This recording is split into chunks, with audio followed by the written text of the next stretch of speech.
जी बिल्कुल, मैं इस वक्त मौजूद हूँ सियालकोट यूसी करीमपुरा पे।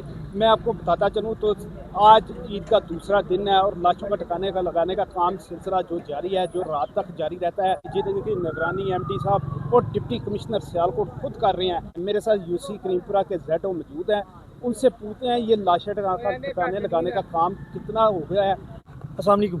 जैसा जी वकास अफसर आपसे मुखातिब हूँ। हमने तो इस कल से लेके अब तक हमने 300 से ज़ायद जो है ना लाशों को 300 से ज़ायद जो है ना लाशों का जो है ना टन वेस्ट हमने क्लियर करवा दिया है और साथ साथ इसका सिलसिला जारी है और हम CM साहब के हुक्म के मुताबिक जो है ना पंजाब को इंशाल्लाह क्लीन स्वीप करेंगे। हमने लोगों को ना अवेयरनेस के लिए हमने शॉपर बैग दिए हुए हैं। हमने कहा कि इनको शॉपर में बैग में डालें लाशें वगैरह और ये हमारे वर्कर को दे। हमारा सैनिटरी वर्कर आएगा, डोर टू डोर जो है ना कलेक्शन करेगा और साथ लेकर जो है ना। जी नाज़रीन, जैसा कि आपने देखा ZO बता रहे थे कि ये CM पंजाब साहब का हुक्म है और डिप्टी कमिश्नर सियालकोट इसकी खुद निगरानी कर रही है।